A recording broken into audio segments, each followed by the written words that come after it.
احباب گرامی، آج کے اس پروگرام کا عنوان سیرت النبی صلی اللہ علیہ وسلم سے موسوم کیا گیا۔ چند جملوں میں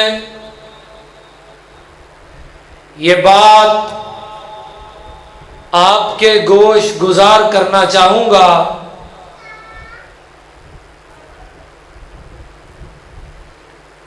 کہ سیرت النبی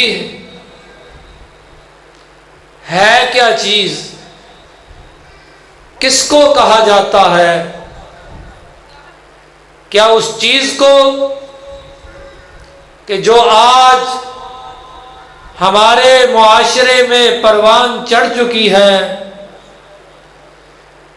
کہ چند لوگ بیٹھے حضور علیہ الصلاۃ والسلام کی مدح سرائی کریں، شان اقدس میں چند جملے کہہ دیں اور اس کے بعد یہ تصور کیا جائے کہ میں نے سیرت کا حق ادا کر دیا۔ اگر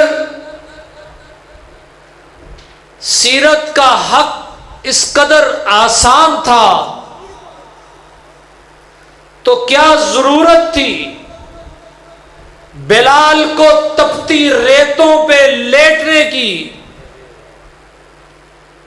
کیا ضرورت تھی طلحہ کو ڈھال بننے کی؟ کیا ضرورت تھی خالد بن ولید کی سلاری کی؟ کیا ضرورت تھی سیدنا علی المرتضی رضی اللہ عنہ کو خیبر کے میدان میں اتارنے کی؟ سیرت اتنی آسان تھی تو حضور کی رحلت کے بعد سیدنا صدیق اکبر رضی اللہ تعالی عنہ جو 2-2.5 سال کا عرصہ گزارتے ہیں، ایک ایک لمحہ فتنوں کی سرکوبی کے لیے اپنا سارا وقت اور صلاحیتیں صرف کرتے ہیں۔ حضرات، سیرت صرف حضور کے نام لینے کا نام نہیں۔ حضور علیہ السلام کی اگر شخصی خصوصیات کا ذکر مقصود ہوتا تو رب اکبر کی قسم ہے سب سے پہلے حضور علیہ السلام کی نبوت کے بعد جب ابھی نبوت کا اعلان نہیں ہوا تو حضور علیہ السلام نے ابو لہب سے پوچھا تھا کہ میرے بارے میں کیا رائے رکھتے ہو؟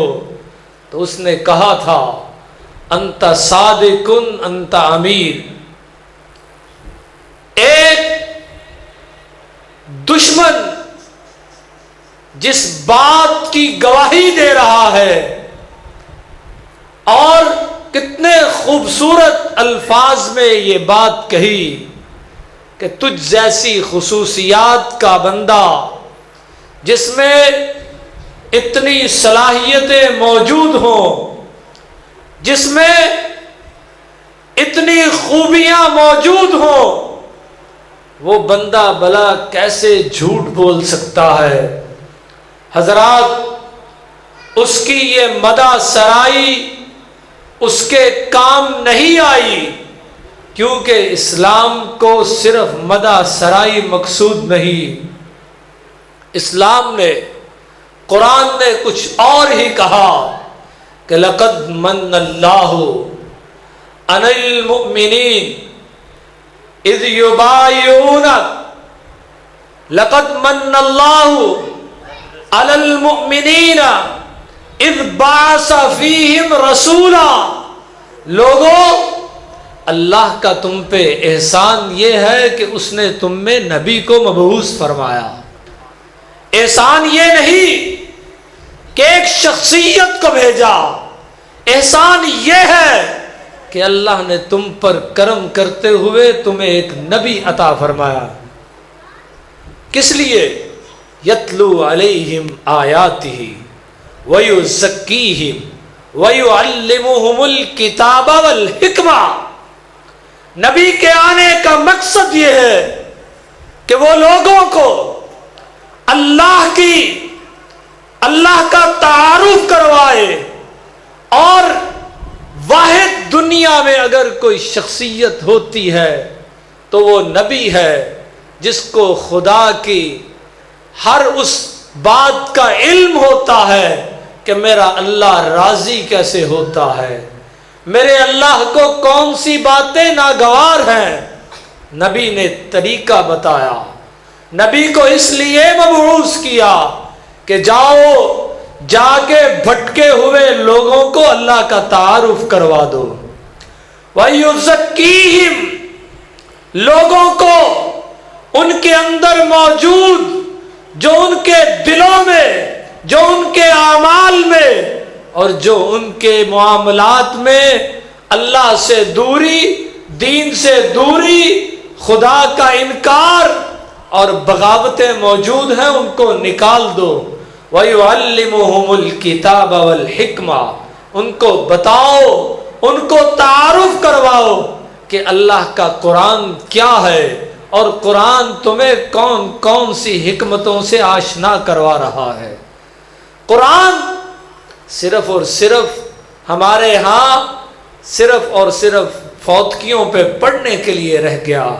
حضرات، نبی کا کام، نبی کا مشن تب مکمل ہوگا اگر ہم اپنی ذات پر سیرت کو اپنا لیں گے. اگر سیرت کو اپنایا تو اللہ نے ایک مکے میں چلنے والے اونٹوں کے چرواہے کو فاروق اعظم بنا دیا. ایک غلام کو بلال مؤذن رسول بنا دیا. حضرات، کیوں بنایا؟ وہی بلال، ان کے قدم زمین پہ ہے، قدموں کی چاپ آسمانوں پہ ہے. پوچھا، بلال کون سا عمل کرتے ہو کہ تم چلتے زمین پہ ہو، تمہارے پاؤں کی آہٹ آسمانوں پہ سنائی دیتی ہے؟ کیا خوبصورت بات کہی تھی. یہی بات آپ کو سمجھانا چاہتا ہوں اور یہی بات کر کے اپنی بات ختم کروں گا. کیا کہا حضور؟ مجھ میں تو ایسی خصوصیت نہیں ہے، میرا تو کوئی ایسا عمل نہیں ہے، میں اس قابل تو نہیں ہوں، بس آپ کی ایک بات کو پلے باندھ لیا ہے. ایک بات کو پلے باندھا ہے. میرے رب کو بلال کی یہ ادا اتنی پسند آئی کہ محبوب کی بات کو پلے باندھا، اس پر عمل کیا اور کبھی بھی اس عمل کو نہیں چھوڑا. اللہ نے یہ ادا کو اتنا پسند کیا، اتنا محبوب کیا کہ جو دیکھنے والے دیکھنا گوارا نہیں کرتے تھے.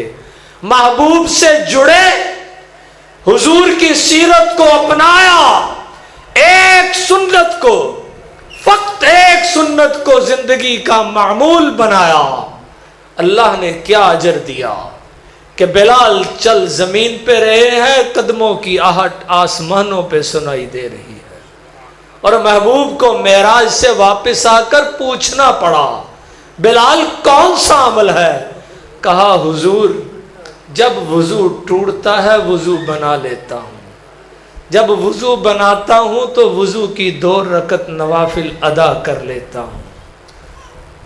احب الاعمال الی اللہ ادومھا او قلا.